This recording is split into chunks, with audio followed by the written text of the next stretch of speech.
녹화를 시작합니다. 자, 오늘 할 이야기는 뭐냐면, 왜 안 나와? 한번 봅시다.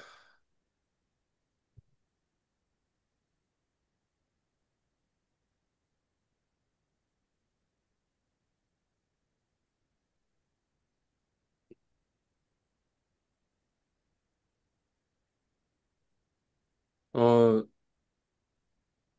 6월 말에 이제 중국에 연변대 가가지고, 그래서 이제 강의를 하게 될 건데, 그래서 지금 준비하고 있는 자료입니다. 음, 제목이 뭐예요? 그럼 뭐, 못 읽겠습니다. 음, 관세전. 관세전. 예, 그러니까 특랑보. 어, 중국에서는 트럼프를 특랑보라고 이렇게 하면 그게 트럼프로 중국어로 그렇게 되는가 봐. 중국어 발음으로 그렇게 되는가 봐요. 그래서 근데 트럼프 관세전제 이 오늘 지금 제가 이야기하려고 하는 토픽입니다. 여기서 이제 뭔가 그 우리가 교훈을 하나 얻을 수 있는데 그게 뭐냐면 우리 학생들이 지금 이 관세전을 이거 읽을 수 있었어요. 읽지 못합니다. 읽지 못하는 게 아마 보통 사람인데, 읽었으면 좋겠다. 이런 겁니다. 그러니까 이제 그 외국어에 아주 능숙하지 못할 수도 있는데, 제가 외국에 가보니까 그 나라의 문자를 읽을 수 있으면 뭔가 상당히 도움이 되는 것 같더라. 이런 겁니다. 예. 제가 지금 외국 문자 읽을 줄 아는 게 이제 한자 읽을 줄 알고, 지금 이것처럼. 그죠? 예. 그 다음에 또 뭐 읽을 줄 아냐 하면 일본어 읽을 줄 알고요. 일본어 단어는 하나도 몰라요. 근데 일본어가 만약 문자가 있으면 그 문자는 읽을 수 있다는 거지.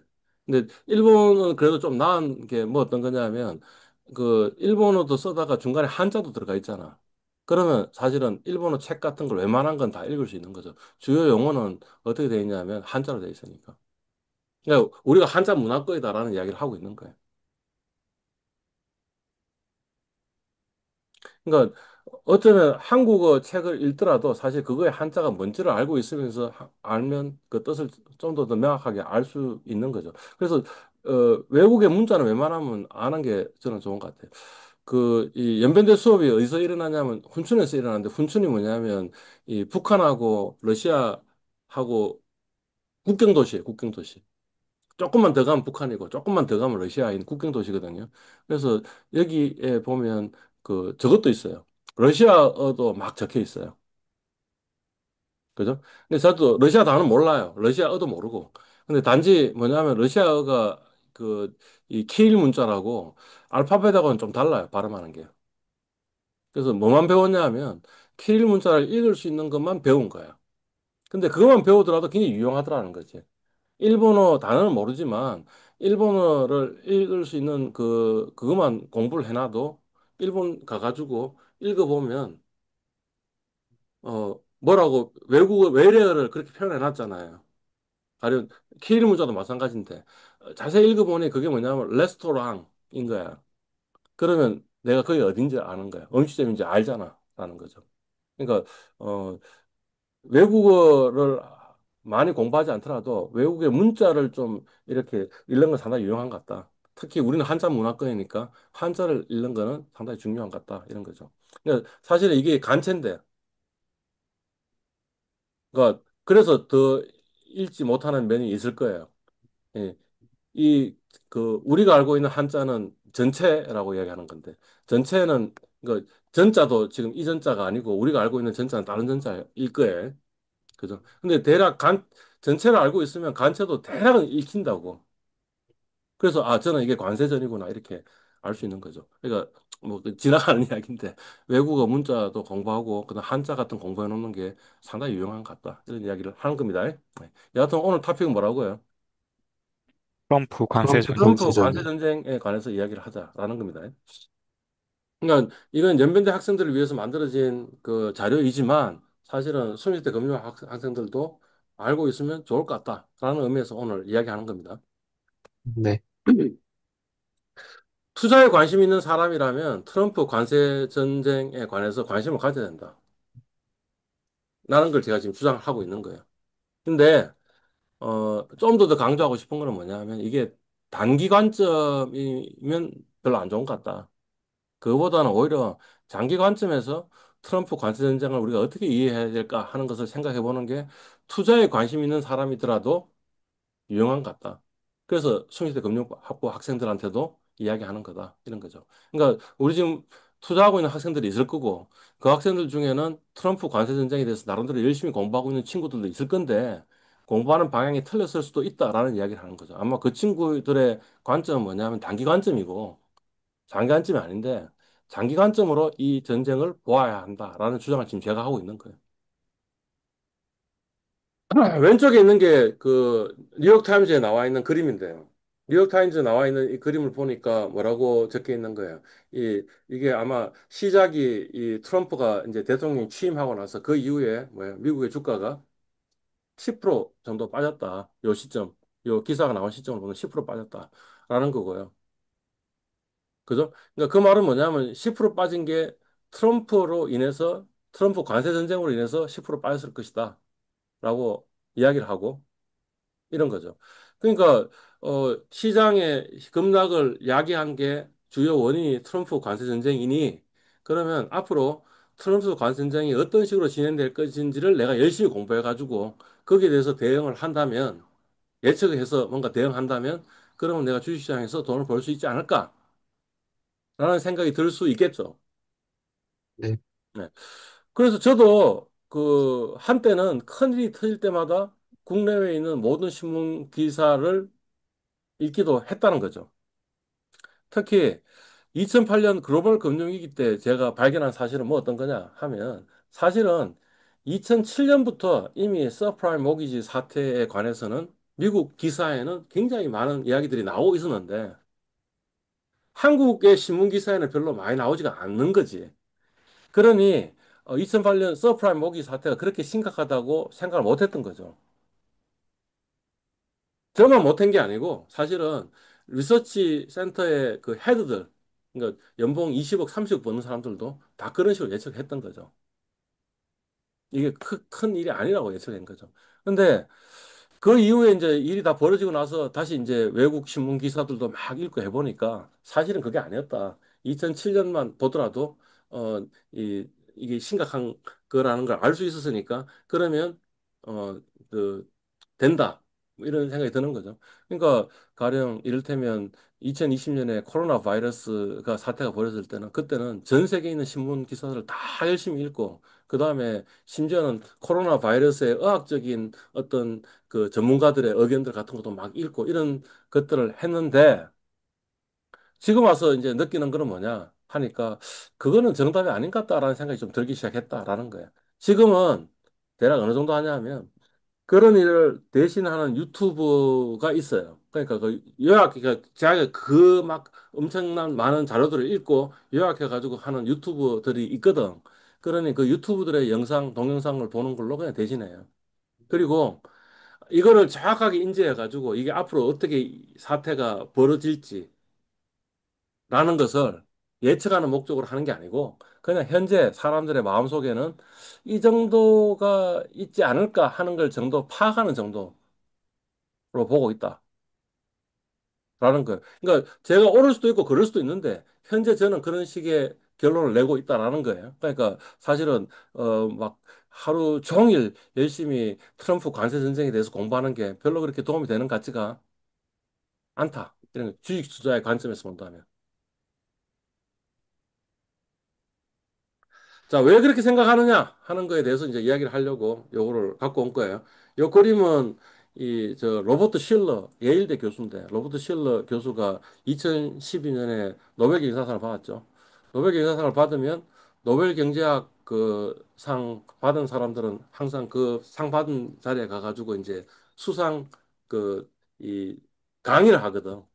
그 수상 강의하는 강의 록 안에 있는 그림을 가져온 거예요. 그러니까 말하자면 이 그림이 로봇 실러가 자기가 생각하기로는 이게 내가 그 노벨상을 받게 만든 나의 연구 중에 가장 중요한 그림이다라고 생각해서 이 그림을 지금 가져온 거예요. 자, 이 그림은 보니까 X축은 뭐죠? 연도이고, 그다음 Y축은 뭐예요? 가격이에요. 그죠? 그리고 지금 실제 그 이게 S&P인가 모르겠네. S&P인지 다우 인더스트리얼인지 잘 모르겠지만 하여튼 주가 지수예요. 주가 지수.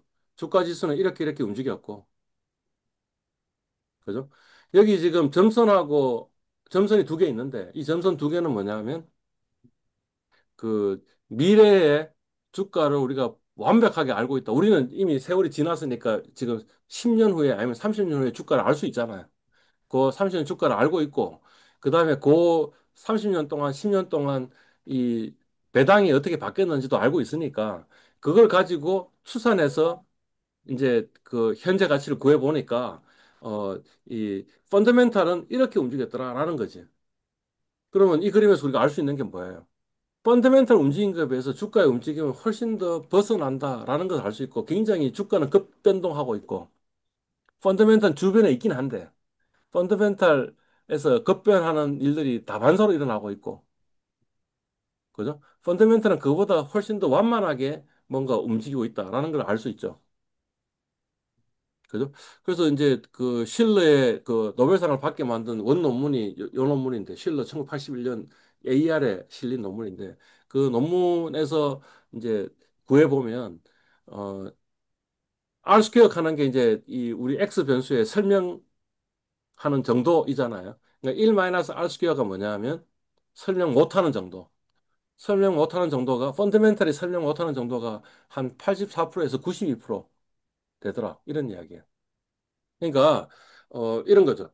주식 수익률은 펀더멘탈 더하기 자본인데, 근데 사실은 펀더멘탈은 별로 중요한 게 아닌 거죠. 지금 이 보니까 80, 40%, 92%니까 뭐 작게 이야기하면 한 8%밖에 안 되는 거죠.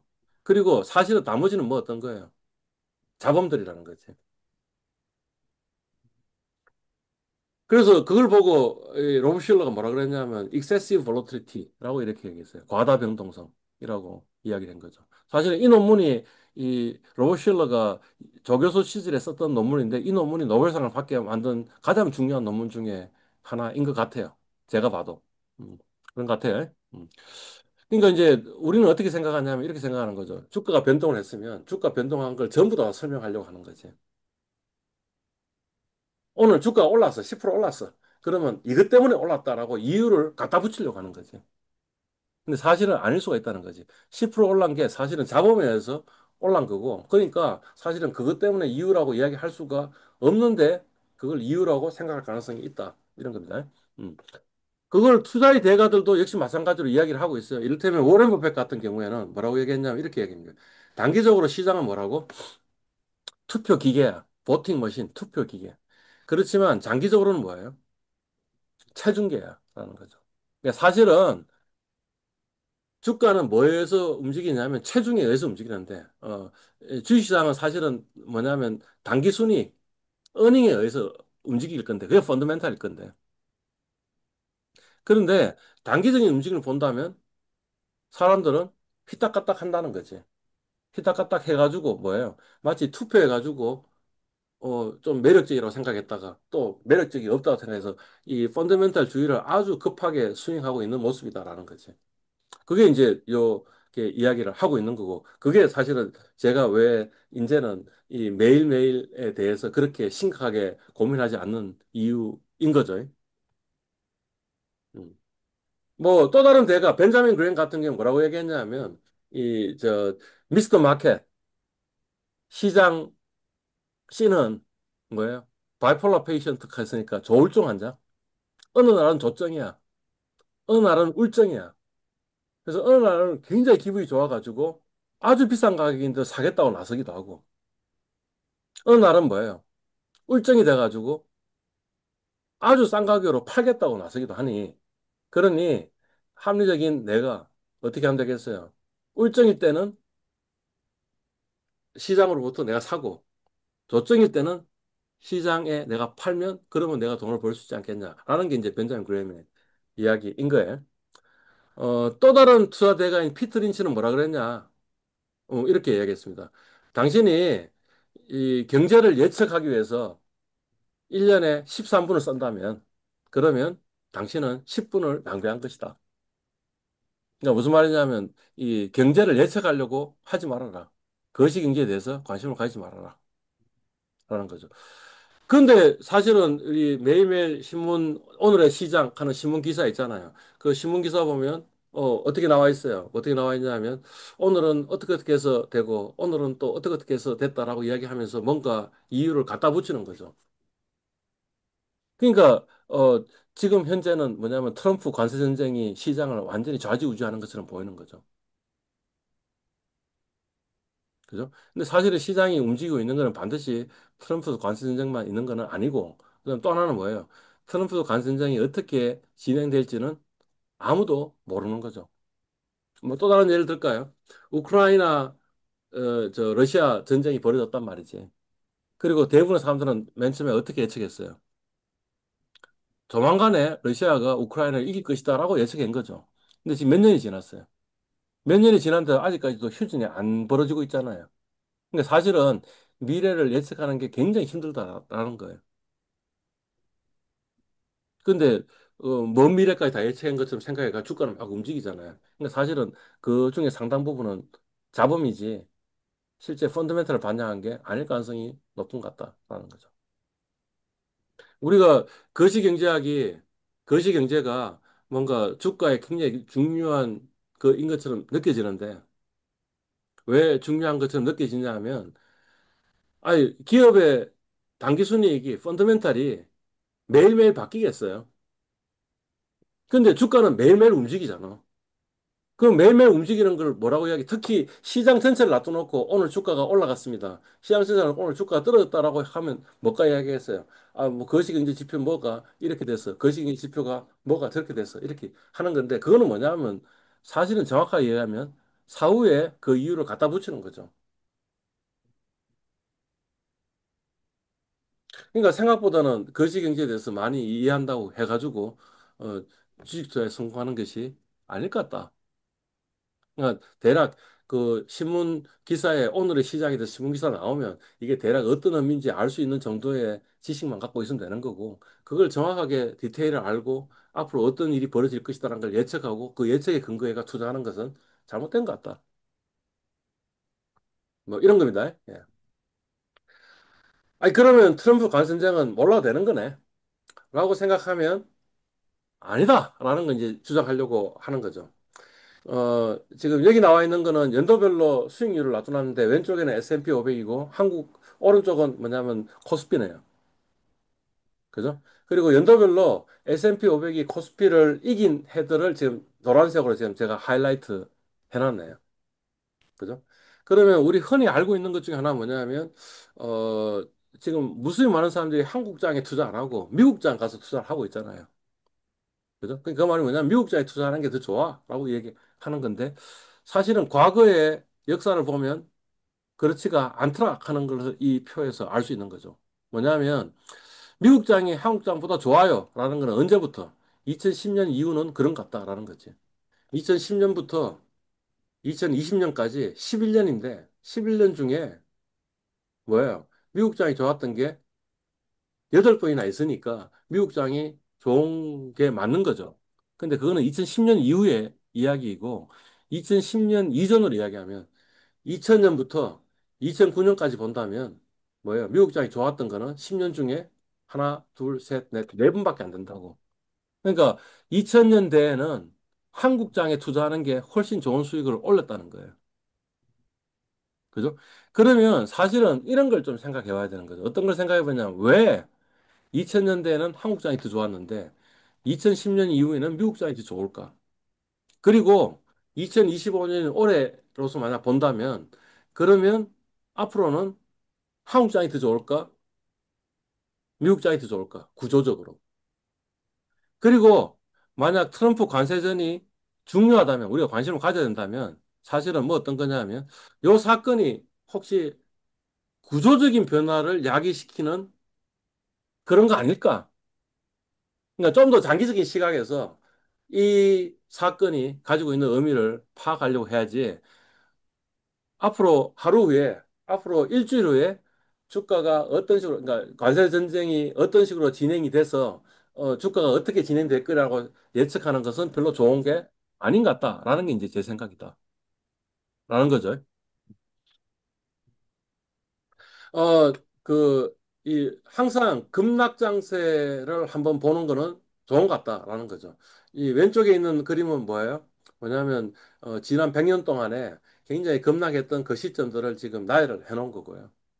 오른쪽 그림은 그 밑에 있는 것 중에 최근 사건들을 놔둬놓고 이야기를 하는데, 가령 이를테면 2008년도 글로벌 금융위기 같은 경우에는 다우가 50% 빠졌다는 거지. 반토막이 났다는 거지.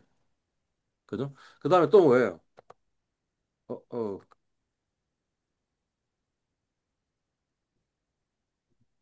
코로나 바이러스는 얼마예요? 37% 빠졌다는 거지. 그러니까 사실은 이렇게 급락한 시점들은 우리가 좀 연구의 대상이 된다는 거죠. 요번에는 지금 보니까 앞에 그림에서 보면 10% 정도 빠졌잖아.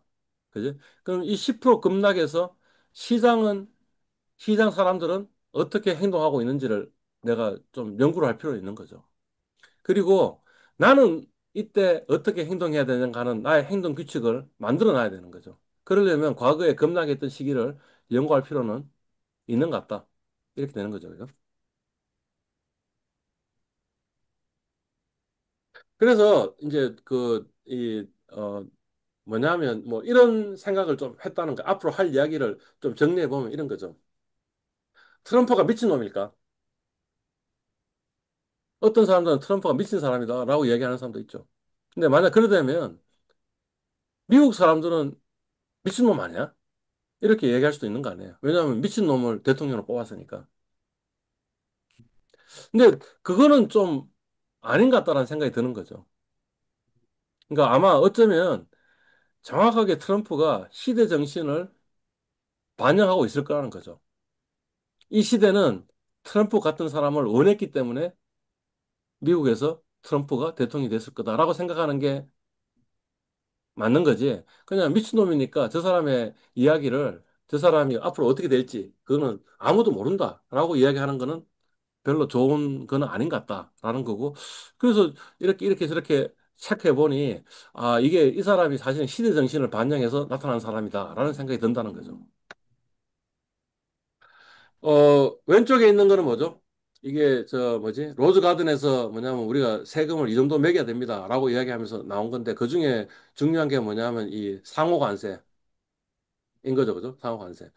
이 상호관세가 뭐냐 하니까 이런 것 같다라는 거지. 대략 보니까 이 미국이 중국에 대비해서 무역 적자가 이 정도이니 이거는 뭐 어떤 거냐 중국이 뭔가 불공정한 짓을 하고 있는 거야. 뭐 관세 장벽을 갖고 있든 아니면 환율 장벽을 갖고 있든 아니면 비관세 장벽을 갖고 있든 뭔가 나쁜 짓을 했기 때문에 우리가 지금 이 정도로 무역 수지 적자를 보고 있는 거지. 만약 공정하게 게임을 하면 우리가 이 정도 무역 적자를 볼 리가 없어라는 게 걸려 있는 거죠. 그래서 이제 오른쪽은 뭐냐면 무역 적자 폭인데 이 무역 적자 폭하고 실제 상호 관세 때리는 비율을 보면 이게 결국에는 목표는 뭐냐? 그냥 무역 수지를 균형으로 만드는 거고 적자 난 거는 전부 다 상대방 국가의 불공정한 행위로 있으니 그러니 그 불공정한 행위를 교정할 수 있을 정도의 관세를 때려야겠다라는 거죠. 그러니까 트럼프의 지금 기본 생각은 뭐 어떤 거예요? 뭐냐면 무역 적자 문제는 미국의 잘못이 아니야. 내 잘못이 아니야. 누구 탓이야? 너 탓이야. 남의 탓이야. 뭔가 문제가 생겼는데 그 문제의 원인은 내 탓이 아니고 남의 탓이야. 라고 이야기를 하고 있고 거기에 대해서 그 상대방 국가인 우리는 이런 말도 안 되는 이야기가 뭐가 있냐? 라고 이렇게 생각하는 거죠. 그래서 뭐라고 이야기하는 거예요? 트럼프는 미친놈이다. 이렇게 이야기하는 거죠. 왼쪽 그림 보니까 뭐예요? 트럼프의 표정이 시시각각으로 바뀌더라. 그죠? 근데, 사실은 트럼프가 대통령이 당선되고 나서 뭐 이런 책도 나왔어요. Top 5 Business Lessons from the Presidential Campaign of the Businessman. 사업가인 도널드 트럼프가 이 대통령 선거에서 승리할 수 있었는데 그 승리할 수 있는 것으로부터 얻을 수 있는 사업적인 교훈은 무엇입니까? 라는 책이 나왔거든. 여하튼 이 사람은 성공한 사람이에요. 일단 대통령 당선자가 되지 않았어요. 그죠? 그 다음에 대통령 당선자 되기 전에 이 사람은 이미 성공한 사업가잖아. 그러면 트럼프를 미친놈이라고 보는 게 맞느냐? 아니면 성공한 사업가, 성공한 대통령 당사자로 보는 게 나으냐? 하는 거죠. 그죠? 예. 그러면 이제 그러니까 그 방금 했던 이야기를 이제 다시 이야기한 건데 미친놈이 어떻게 사회에 성공할 수 있냐 이거지. 미친놈이 어떻게 미국 대통령이 될 수 있냐는 거지. 또는 뭐예요? 미국에 있는 이 사업하는 사람들은 전부 다 바보야. 그래가 미친놈이 사업에 성공할 수 있을 정도로 바보인들이냐. 그죠? 예. 또는 뭐냐면 미친놈을 대통령으로 선택할 정도로 미국 사람들은 바보들이냐. 그런 이야기하면 그래도 뭐냐 비즈니스 세계에서 미국이 훨씬 더 잘하는 것 같은데 그러면 외국에 있는 그 세계의 이 비즈니스맨들은 미국 비즈니스맨보다 훨씬 더 바보들이냐. 그다음에 그 세계 사람들은 그러면 미국 사람들보다 훨씬 더 바보들이냐. 그러니까 미국이 지금 세계 1인데. 그지? 그러니까 그런 식으로 생각하는 건 별로 좋은 것 같지 않다라는 생각이 들고요. 어쩌면 트럼프가 성공할 수 있는 이유가 있을 것이다. 지금 트럼프가 이렇게 행동하고 있지만 그게 적어도 시대 정신을 반영하고 있기 때문에 아마 성공하지 않았겠냐라는 게 이제 제가 주장하려고 하는 게 되는 거죠. 근데 보니까 길게 보니까 그런 것 같다라는 거죠. 그러니까 이제 뭐죠? 경제적 측면에서 지금 이 시대가 어떤 시대인지 알아야지 트럼프의 시대 정신이 무엇인지 우리가 이해할 거다라는 거고요. 사실은 뭐 경제적인 측면만 있는 게 아니고 다른 측면도 굉장히 많겠죠. 그죠? 근데 우리는 주로 이제 경제적인 측면에서만 한번 보겠다. 이런 겁니다. 어, 이제 요거는 X축은 시간이고, 그죠? 시간을 지금 언제부터 이런 거, 이 과거부터 해가지고, 지금 잘 안 보이나? 1890년부터 시작해가지고 2000년 몇 년까지를 지금 놔둬놓고, 요 숫자는 뭐냐면 경상수지예요. 그러니까 무슨 말이냐면, 1980년 이전까지는 미국이 뭐 어떤 나라였어요? 경상 흑자국이었어요. 그러니까 우리는 어떻게 생각하냐? 미국은 항상 경상 적자국이라고 생각하잖아요. 그거는 1980년 이후의 이야기고, 1980년 이전에는 중국이 아니고 미국이 뭐예요? 경상 흑자국이었다는 거지. 그러니까 전 세계의 생산국은 누구였냐면 미국이었다는 거죠. 근데 희한하게도 1980년부터 뭔가 미국의 경상수지 적자가 심각한 일이 벌어진 거죠. 그죠? 예. 요 위에 있는 그림은 요게 지금 2000 몇 년에서 2004년에서 끝나나? 2005년에서 끝나나? 그러니까 그 이후 데이터를 갖고 온 건데 이렇게 되다가 뭐야? 이렇게 된 것도 사실은 별로 그렇게 심각한 게 아니었고 그거보다 더 심각해진 거죠. 그죠? 더 심각해서 2008년 지나고 나서 조금 완화됐다가 다시 더 심각해진 거죠.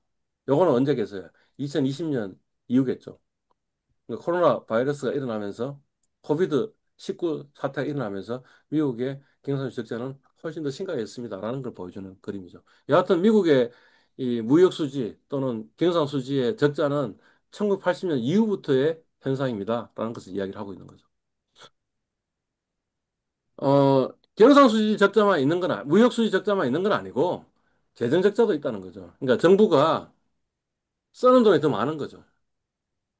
그 정부가 세금으로 벌어들이는 돈보다 미국 정부가 쓰는 돈이 더 많다라는 거고, 그래서 이 무역 적자하고 재정 적자하고 합쳐가지고 뭐라 그러냐면 쌍둥이 적자 이렇게 이야기를 하고 있는 거죠. 예.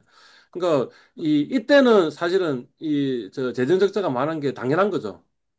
이게 1943년인데 GDP 대비해서 마이너스 30% 정도의 재정 적자를 보였는데 그건 당연한 거잖아. 왜요? 이때가 언젠데? 언제? 전쟁이요. 어? 어? 전쟁 아닌가요, 전쟁? 세계 대전이니까 당연히 비용을 많이 하는 거고. 그런데 2010년, 2013년도 아주 심각한 수준으로 떨어졌다라는 거지. 적자가. 요거는 이제 적자로 이야기한 건데, 그러니까 지금 요렇게 올라갔다 떨어지는 거 있죠. 그게 뭐냐면 요렇게 올라갔다 떨어지는 요까지고, 그 이후에 보면 좀 떨어지다가 다시 언제 이때보다 더 심각하게 지금 적자가 벌어지는데, 그 적자가 벌어지는 게 언제라는 거예요. 2020년 코비드-19 때부터 이다라는 걸 이야기를 하고 있는 거죠. 그러니까 미국의 재정 적자 문제가 점점 심각해지고 있습니다라는 거죠.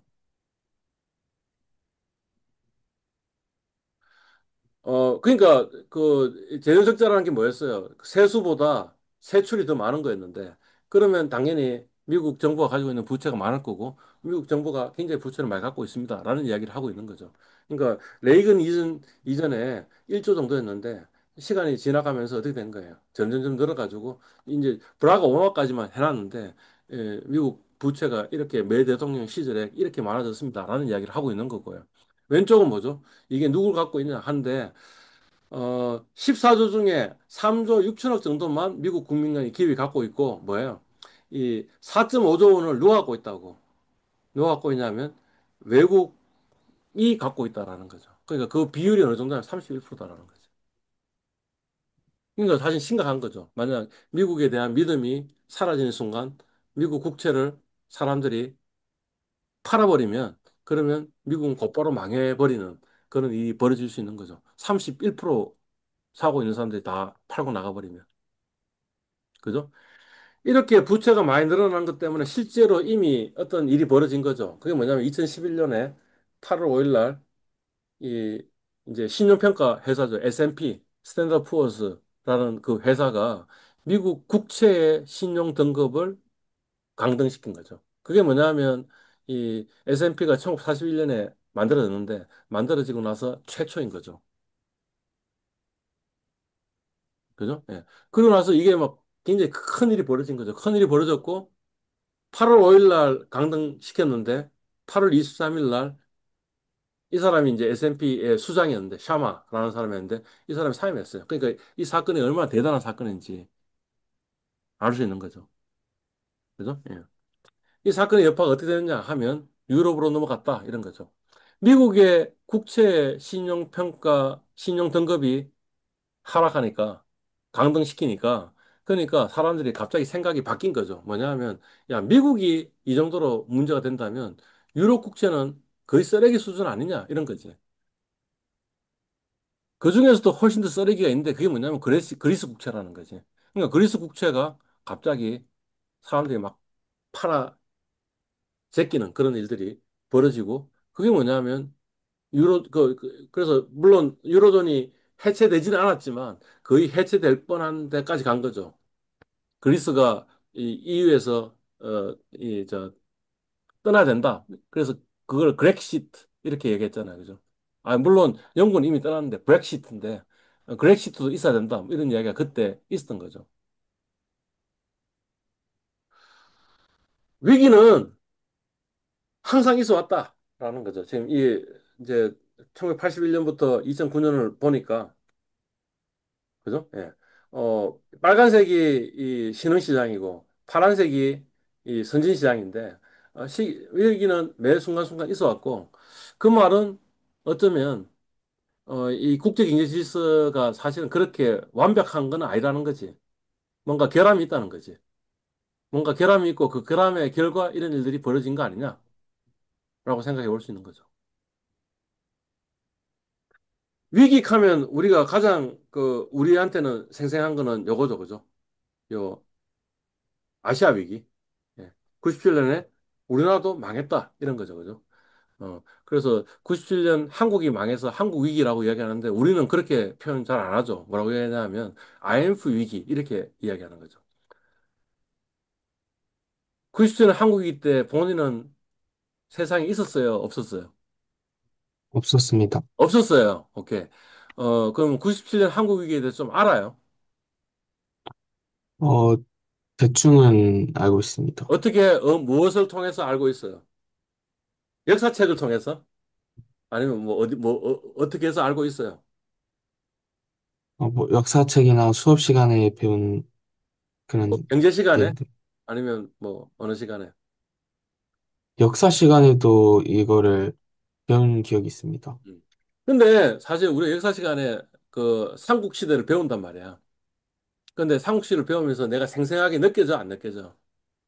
안 안 느껴집니다. 느끼잖아, 그지? 그러니까 아마 제 짐작컨대 여러분들이 97년 한국이가 생생하게 느껴져, 안 느껴져? 안 안 느껴집니다. 느껴지지? 생생하게 느끼려면 뭐가 좋을까요? 영화를 보는 게 좋을 것 같다라는 거지. 그지? 그래서 뭐 그런 영화 있어요. 국가 부도의 날 이런 영화 혹시 알아요? 네, 들어봤습니다. 들어봤어요. 그러니까 그런 영화들 좀 보시는 게 난 좋을 것 같아요. 그래야지 오히려 좀 생생하게 느낄 수 있는 것 같아요. 물론 그게 전부 다 진실은 아니지만, 음. 역사적인 사실들 있잖아요. 그러니까 내가 태어나기 전에 일어났던 일들은 생생하게 느끼려면 영화를 보는 게 아니면 영화나 드라마 같은 걸 보는 게 좋은 것 같다. 이런 생각이 들어요. 예. 하여튼 이게 뭐 어떤 위기였냐면 우리나라의 외환 보유가 달러가 부족한 거야. 그죠? 예. 그걸로 촉발됐고 사실은 궁극적으로는 이게 달러 외환 위기가 아니라는 거지. 뭐냐면 경제 위기라는 거지. 경제적으로 위기가 있다라는 겁니다. 예. 97년 한해전 96년에 이 231억 불의 경상수지 적자가 일어났고요. 그게 GDP 대비 한 4.2% 정도 적자인데 이걸로 문제가 생긴 거죠. 이 4%가 굉장히 중요한데 태국도 97년 8월에 이 외환위기를 맞았단 말이죠.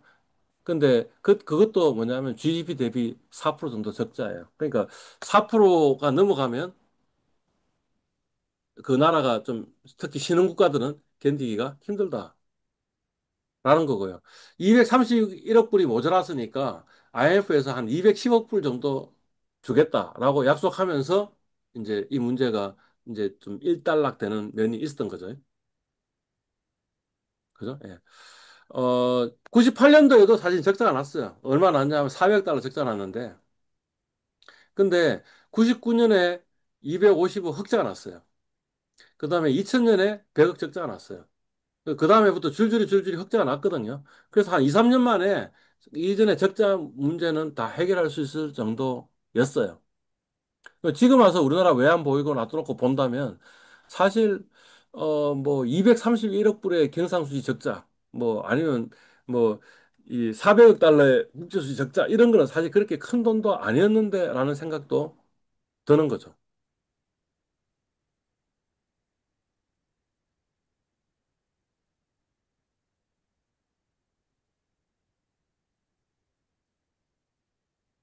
왼쪽에 있는 양반이 그 깡듯이 IMF 총재고요. 이, 이 김영삼 대통령 시절에 이제 IMF를 맞은 거죠. 12월에. 그리고 그해 대통령 선거가 있었던 거죠. 그래서 이 IMF에서 현재 있는 대통령이 약속해 주는 걸 못 믿겠다. 차기 대통령인 김대중 대통령 당선인이 약속해 주면 그러면 우리가 지원해 주겠다 해서 이제 두 사람이 만난 거죠. 만났고 사진을 찍은 그런 모습인 거죠. 그죠? 예. IMF는 뭘 요구했느냐 하면 한국에 구조적인 문제가 있는 것 같으니 그러니 초긴축 정책을 해라라고 요구를 한 거예요. 그래서 이자율이 25%에서 30% 수준으로 올려라라고 요구를 한 거예요. 지금 이자율이 몇 프로 정도예요? 2%, 3%, 그지? 이 얼마? 2, 3% 정도 됩니다. 아니 그러니까 지금 이거 그 97년에 얼마 요구했다고? 아, 5% 25%? 30%. 그러니까 그게 얼마나 임팩트가 클지가 느껴져요? 음. 98년에 경제 성장률이 마이너스 6.9%예요. 근데 그 역사적으로 보면 우리나라에서 경제 성장률이 마이너스인 경우가 거의 없어요. 우리가 보통 경기 침체라고 이야기하면 경기 침체는 뭘 의미하냐면 마이너스 성장률이 아니고 뭐라고요? 0% 성장을 하면 경기 침체라고 얘기한다고. 근데 지금 어떤 일이 벌었다고? 마이너스 6.9%의 역성장을 했다고. 그러면 심각한 일이 벌어지는 거예요. 실업자가 130만 명. 주가가 코스피 지수가 800에서 280. 그러니까 거의 한 3분의 1 토막으로 떨어졌다라는 거죠. 근데 그 이유는 그동안 한국 경제가 안 좋았기 때문에 그런 일도 있었지만 사실은 이건 같다라는 거지. IMF의 초긴축 정책 요구 때문에. 이거 안 하면 돈 안 주겠다. 이렇게 된 거죠. 그죠? 그리고 이거에 대해서 이제 가령 그 스티글리츠 이 양반도 노벨 인사상 받았고 그 당시에 세계은행 총재였는데 이 양반도 이 정책은 상당히 어리석었다라는 이야기를 하기도 합니다. 이를테면 이후에 이 우리나라 그 기획재정부 장관이 IMF를 방문하니까 IMF에서 부분적으로 우리가 그때 너무 과한 요구를 했다라는 이야기를 하기도 하고, 그래서 하여튼 IMF 지원한 거에 이 상처가 상당히 큰 것 같다. 근데 반대로 이야기하면 이런 면도 있는 것 같아요. 왜냐하면 2008년도에 글로벌 금융 위기 때 전 세계에서 가장 빠른 속도로 이 그 위기에서 회복한 나라가 있는데 그 나라가 뭐냐면 한국이다라는 거죠. 그러니까 이런 것 같아요. 뭐 어떤 거냐면 우리가 우리 몸에 지금 지방이 막 쌓여 있잖아. 지방이 막 쌓이는데 쌓인 상태에서 내가 마라톤을 하려고 하면 너무너무 힘든 거지. 그지? 근데 말하자면 뭘 한 거예요? 지방을 쫙 빼놓은 거지. 쫙 빼놓은 상태에서 갑자기 침체가 일어나니까 글로벌 금융이 일어나니까 다른 데는 지방이 쌓여 있잖아. 죽어나는 거지. 근데 우리는 뭐예요? 지방이 별로 없으니까 그래도 견디면서 뛸 수 있는 거죠. 그러니까 우리의 체질은, 경제 체질은 상당히 좋아진 거죠. 이 IMF의 초긴축 정책 때문에. 그죠? 또 하나는 뭐냐면 이런 겁니다. 뭐 어떤 거냐면, 그러면 이제 2008년도 글로벌 금융위기 때 위기의 원인은 누구예요? 글로벌 금융위기를 누가 촉발한 거예요? 미국이 촉발한 거 아니냐? 미국의 서프라임 모기지 사태가 주 원인이 돼가지고 미국이 촉발된 거 아니냐라는 거지.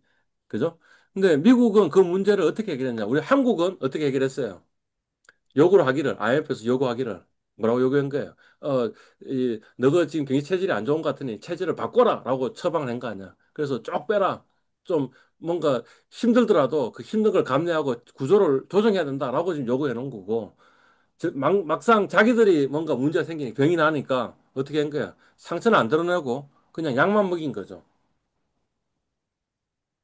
그러니까 뭐냐면 사실은 두 개가 거의 비슷한 현상일 건데 97년에는 이자율을 올려라고 그랬잖아. 그죠? 근데 글로벌 금융위기 때 미국은 이자를 어떻게 했어요? 제로 금리로 만들었잖아. 그러니 어떻게 됐겠어요? 지방이 안 빠졌겠죠. 상처가 드러나지 않았겠죠. 그걸 가지고 지금까지 몰고 왔으니 그러면 계속 골마 있는 상태로 있지 않겠느냐라는 거지.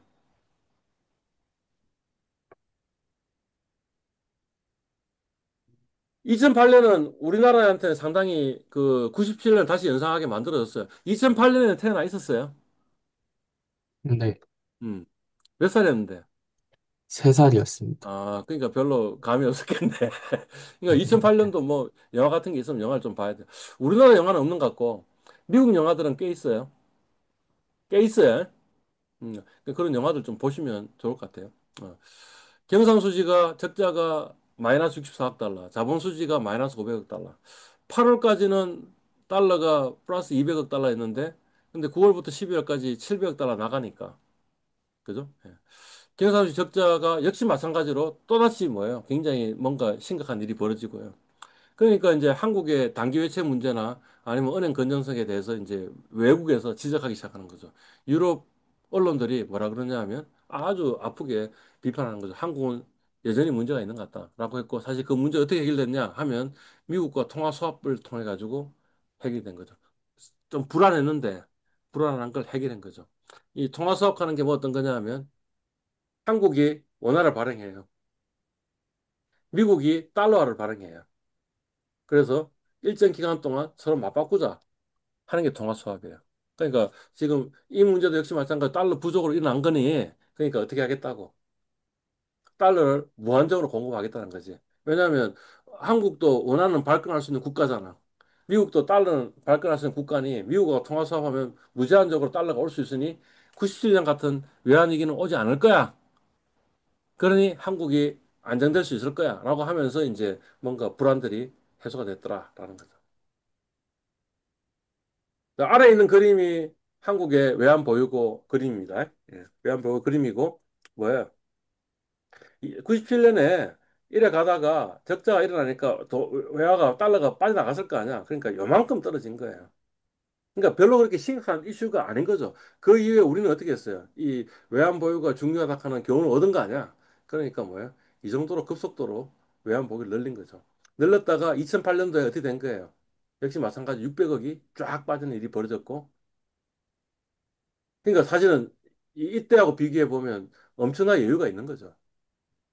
그럼에도 불구하고 우리는 뭘 한 거예요? 미국 그 연방은행하고 저 우리나라 한국은행이 뭘 한 거예요? 통화 수합을 해가지고 하니까 그다음부터 외화 빨리 나가는 게 해소가 된 거죠. 그죠? 요거는 2011년까지 있는 거고, 2011년 이후의 그림은 요 기간인데, 이때도 지금 우리 외환배구는 계속 지금 끌어올리고 있는 건데, 그 이거 뭐냐? 아, 외환 보유가 바닥이 나면 나라가 망하구나. 라는 교훈이 있으니까. 그런 거죠. 중국의 지도자들은 이 항상 학습을 하고 있습니다. 집단 학습, 그러니까 학습 소조라고 그러는데, 이 지도자들끼리 다 모여가지고 어느 장소에서 서로 학습을 하는 거죠. 학습할 때 그 학습이 한국의 위기 케이스 이런 것들도 학습을 하는 거죠. 정확하게 중국도 세계 통화의 발권 국가는 아니니 어쩌면 한국 같은 일이 벌어질 수 있으니 우리 어떻게 해야 되겠냐라고 생각하고 있는 거죠. 그래서 세계에서 가장 그 달러를 많이 보유하고 있는 나라는 어디냐면 중국입니다. 우리의 10배 이상의 지금 외환 보유고를 가지고 있습니다. 그러니까 이 한국 외환 위기의 교훈을 이 사람들이 학습을 한 거죠. 그죠? 그러니까 지금까지 했던 이야기를 보면 뭔가 위기들을 이제 공부하면 그러면 상당히 어 뭔가 세상을 좀 이해할 수 있는 거고 그래서 사실은 지금부터 이야기할 거는 뭐냐면 1929년 대공황부터 시작해서 지금까지의 위기들을 쫙 이야기할 건데 지금 우리가 시간이 그렇게 많지가 않거든요. 많지가 않으니까 넘어가고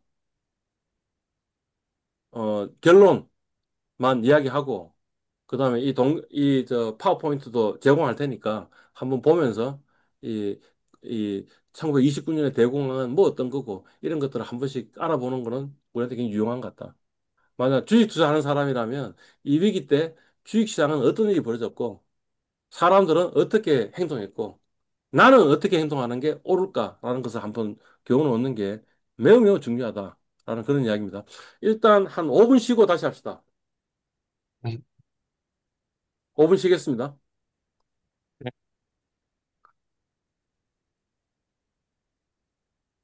이게 지금 122페이지니까 그러면 거의 한 100페이지 가까이에 지금 이제 국제 금융 역사가 쫙 나옵니다. 나오는데 다 패스하고 그냥 이런 이야기들을 했어요. 29년 대공황, 44년에 브레튼 우즈 체제, 71년에 뭐 그 닉슨의 금태한 정지, 그다음에 85년에 프라자 합의, 그다음에 2000년대 골드락스 경제, 그다음에 2011년에 유로 위기 또는 뭐 가장 심한 데가 그리스니까 그리스 위기라는 게 있었는데 그중에 요 부분은 좀 한번 그 자세히 한번 볼 필요가 있어요. 이 파워포인트 제공할 테니까 요 부분은 자세히 한번 읽어보세요. 근데 우리 지금 네. 시간이 없으니까 이걸 자세하게 이야기는 못 하는데 한번 볼 필요가 있는 것 같다라는 거지. 85년, 2000년, 2011년을 봐야지 사실은 트럼프의 이 관세 전쟁이 어떤 시대의 배경을 가지고 나왔는지를 좀 이해하는데 도움이 될 거다 하는데 그거는 그냥 넘어가고 그다음부터 이야기를 하도록 하겠습니다. 넘버 3라는 영화가 1997년에 나왔는데 그러니까 당연히 안 봤겠죠. 네. 그죠? 예. 어, 뭐 이런 내용이에요. 그러니까 이 한석규가 이 넘버 3고 어떤 도시 통역배 넘버 2가 넘버 1이 넘버 2를 좀 넘버 1을 치고 올 가능성이 있잖아 라는 거지. 그러니 넘버 3로 하여금 넘버 2를 치게 만드는 거죠. 근데 결론적으로 어떻게 되는 거예요? 오히려 넘버 2가 넘버 1에 붙어가지고 넘버 3를 이제 치는 뭐 그런 조직 폭력배의 이야기예요. 아니, 우리 여기서 알 수 있는 게 뭐냐면 넘버 투는 항상 넘버 원의 견제를 받는다라는 사실을 알 수 있는 거죠. 근데 국제 경제 질서, 국제 이 금융 질서에서도 보면 항상 넘버 투는 넘버 원의 견제를 받는다라는 거죠. 1980년대 프라자 합의라는 게 왜 일어났냐라는 걸 생각해 보면 이런 거죠. 1980년대에는 이 넘버 투가 누구였냐 하면 일본이었다라는 거였죠. 음. 경제적인 측면에서는 일본이었고요. 군사적인 측면에서는 소련, 지금의 러시아인 것 같다. 거죠. 근데 일본은 약점이 있는 거지. 어떤 약점이 있냐면 경제 면에서는 넘버 투이지만 군사 면에서는 미국에 의존하고 있는 거죠. 그죠? 그러니까 어떤 그 강압을 할 수 있냐 하면 어, 지금 왜 일본에 대해서 미국이 무역 적자가 이렇게 심하느냐 하면 이거는 미국의 잘못이 아니다. 내 탓이 아니다. 누구 탓이냐? 일본 너그가 너무 싼 가격에 달리 말하면 일본 예나의 가치가 너무 싸도록 만들어 가지고 그래서 싸게 물건을 사니까 우리가 이 무역 적자가 이 정도 있는 거 아니냐? 그러니 예나의 가치를 두 배로 올리자. 달리 이야기하면 달러의 가치를 반토막을 내자. 그러면 우리의 무역 적자 문제가 해결될 것이라고 생각을 한 거죠. 프라자 합의가 바로 그런 거예요. 예나의 가치를 두 배로 끌어올립시다. 달러의 가치를 두 배로 떨어뜨립시다. 반토막을 냅시다 하는 거예요. 그죠? 예. 소련은 또 어떤 약점이 있냐 하면 군사적인 측면에서는 넘버 투였지만 그렇지만 경제는 그렇게 약했어. 그러니 그때 미국의 작전은 뭐였을까요? 군비 경쟁을 하자는 거지. 우주 경쟁을 하고 군비 경쟁을 하자. 해서 그 당시에 엄청난 핵 경쟁, 핵 무기 경쟁이 소련하고 미국 사이에 있었던 거지. 근데 경제가 약하잖아. 그러니까 어떤 일이 벌어진 거예요. 무리하게 이 군비 경쟁을 하다 보니까 소련은 망해버린 거죠. 경제가 붕괴돼 버린 거죠. 그죠? 그러면 이제 이전에는 그 80년대 모델은 뭐냐? 일본이 생산하면 미국이 소비한다. 이런 구조였으니까 무역 적자가 있었던 건데, 이제는 일본을 뭔가 대체하는 나라가 필요하지 않냐라는 거지. 그 대체하는 나라로 누구를 선택했냐 하면 한국과 중국을 선택한 거죠. 그죠? 예. 2000년대에는 넘버 투가 누구였어요? EU였다라는 거지. 근데 EU도 약점이 뭐냐 하면 경제적인 면에서는 이의가 될 수도 있는데, 그죠? 근데 군사적으로는 뭐예요?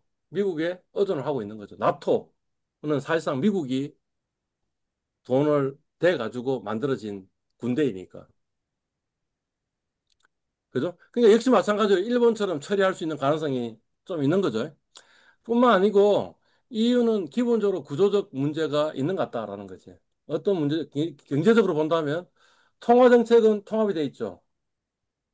22 유럽 중앙은행이 통화 정책을 펴고 있지만 근데 재정 정책은 분할이 돼 있잖아. 그럼 통화 정책과 재정 정책이 하나는 통화 정책은 통합돼 있고 재정 정책은 분할돼 있는 이런 구조가 이 유지 가능한 구조냐? 사실 그렇지는 않겠죠.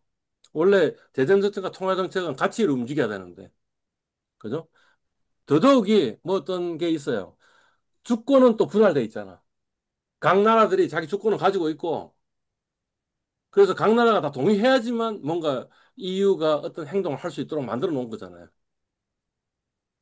그죠? 예. 뭐 일찍이 본다면 미국의 남북 전쟁도 그래서 일어난 거 아니냐라는 거지. 연방 정부가 더 힘을 가져야 되느냐, 아니면 주정부가 힘을 가져야 되느냐. 그래서 연방 정부가 힘을 가져야 된다는 북쪽하고 주정부가 힘을 가져야 된다는 남쪽하고 해결이 말로 해결이 안 되니 전쟁을 하자 이랬던 게 남북 전쟁이지 않냐.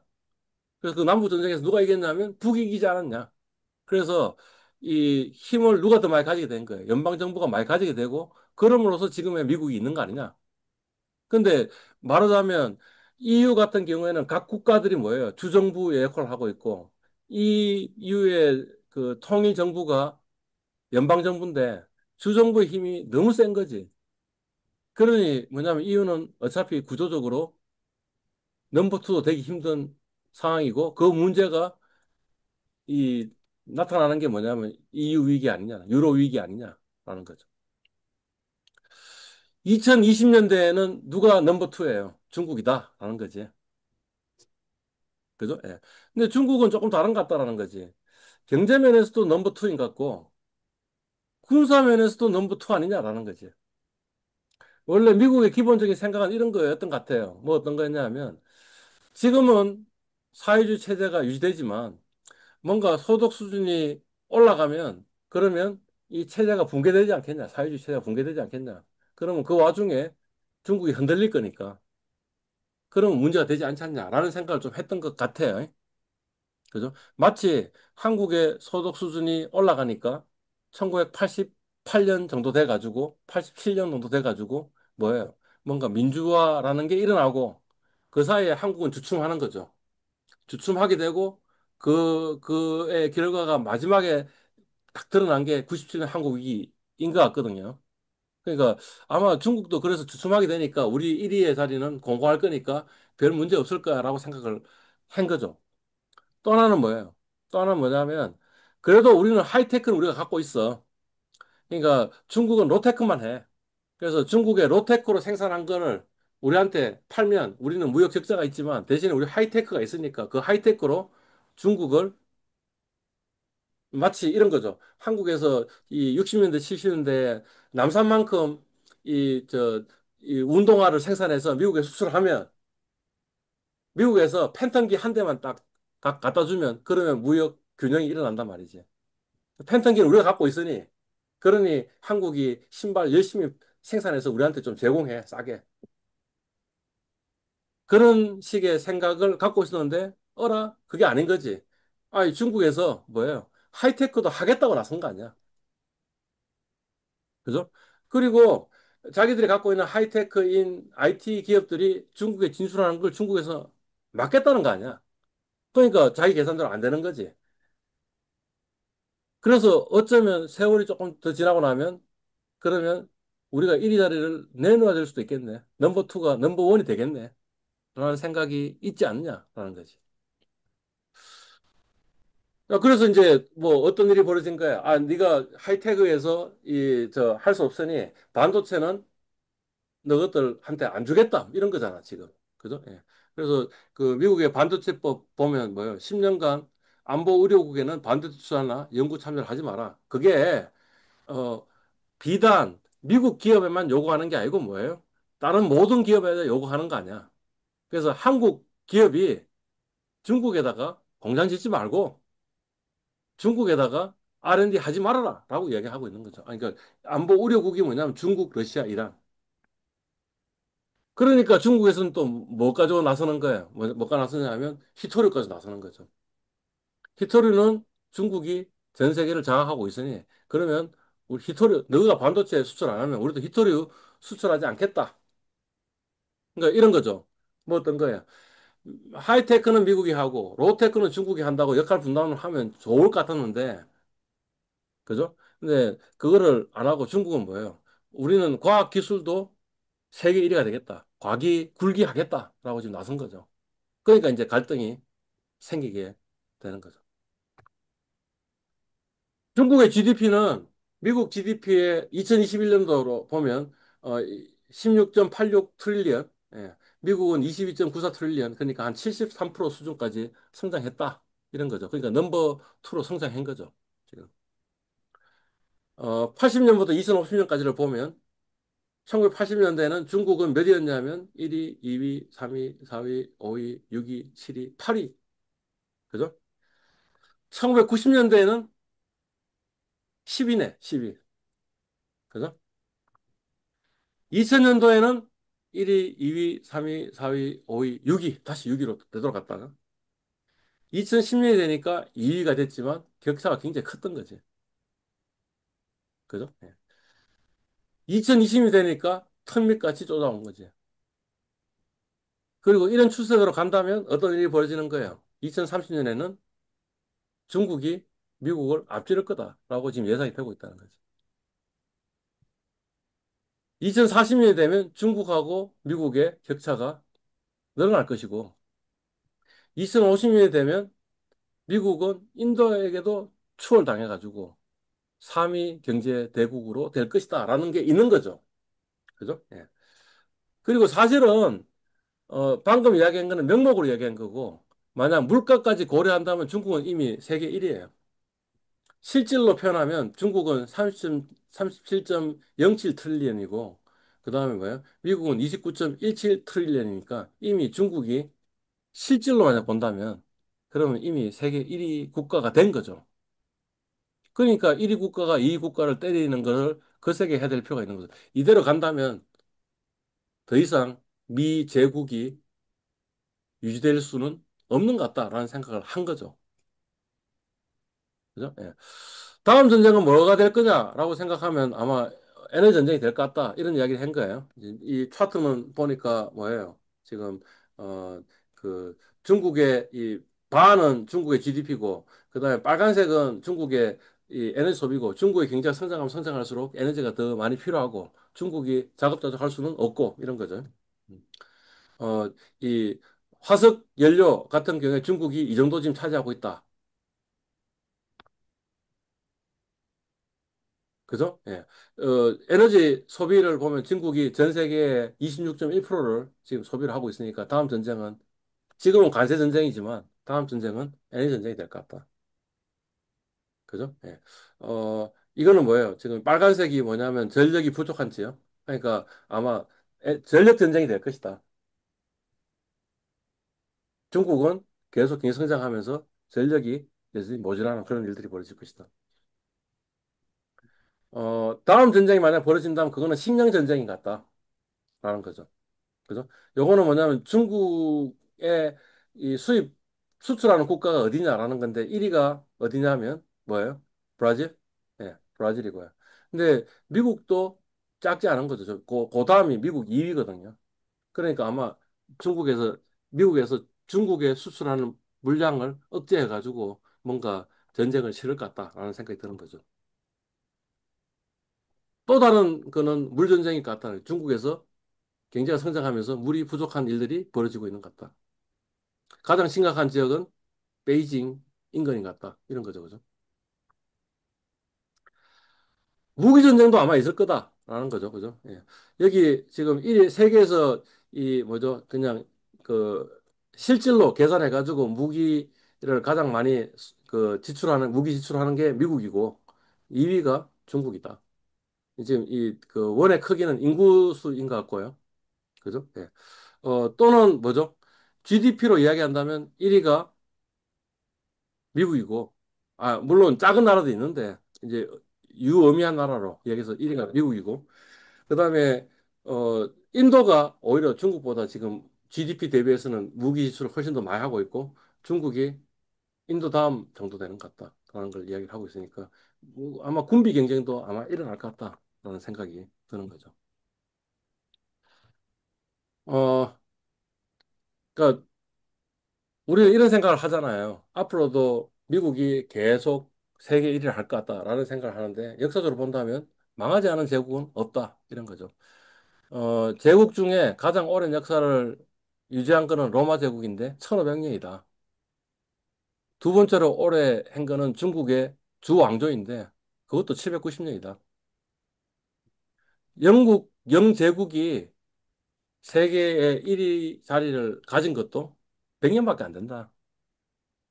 그러니 미국이 이, 100년 동안 지금 세계를 지배해 왔는데, 그게 앞으로 계속 될 거라고 생각하는 거는 아닌 것 같다. 이런 거죠. 그죠? 예. 넘버원이 넘버투를 견제하기 마련이었는데, 80년대에는 일본은 군사가 없어가지고, 러시아는 경제가 없어가지고, 뭔가 된 건데, 그죠? 예. 그리고 미국이 여러 가지 생각들이 있었는데 그 생각들이 제대로 진행이 안 된 거죠. 그러니까 어쩌면 트럼프가 지금 당선되고 트럼프가 관세정하고 있는 건 뭐냐면 그냥 이대로 간다면 미국 제국이 무너질 것이다라는 시대 정신이 에 근거하고 있는 거 아니냐라는 거죠. 그러니까 뭔가 세계 경제 질서를 재편하지 않으면 이제 미국 세상은 끝날 것이다. 미 제국은 끝날 것이다라는 생각이 있고 그거를 많은 사람들이 동의를 하니까 그 사람을 대통령으로 뽑아준 거 아니냐라는 거죠. 민주당 정권이 들어선다고 해서 이런 추세가 바뀔 것 같냐? 그렇지 않다라고 생각하는 거죠. 왜냐하면 트럼프 일기를 하고 나서 그다음에 뭐가 된 거예요? 바이든이 들어섰는데 바이든도 트럼프가 가지고 있는 중국 때리기 기조를 멈춘 게 아니죠. 계속 유지했죠. 그러니까 이번 트럼프 이기 끝나고 나서 다시 민주당 정권이 들었더라도 역시 마찬가지로 미중 갈등은 계속 있을 것 같다라는 거죠. 좀 더 이야기하면 이런 거죠. 문제 해결은 궁극적으로 내가 바뀌어야 되는 거 아니냐는 거지. 80년대는 어떻게 한 거예요? 일본이 너무 싼 값으로 미국에 수출하니까 우리가 지금 안 되는 거지.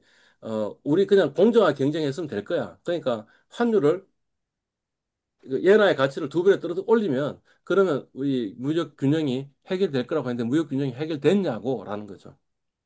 그러니까 생각은 뭐 어떤 거야?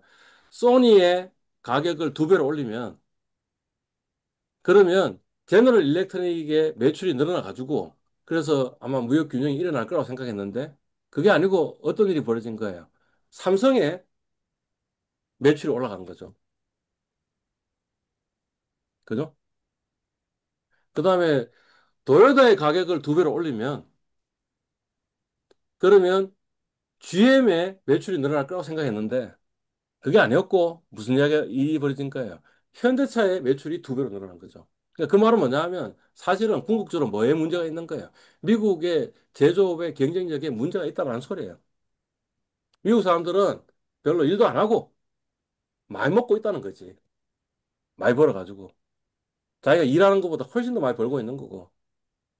어느 나라는 피땀 흘려가지고 일을 하고 있는 거라는 거지. 그러니 당연히 미국의 무역 적자가 일어나고 제조 경쟁력이 없는 거는 당연한 거 아니냐. 그러니까 남 탓할 게 아니고 내 탓해야 되는 거 아니냐. 그죠? 예. 그래서 저는 모르겠어요. 미국이 앞으로 100년 더 갈지 아니면 30년 내로 망할지.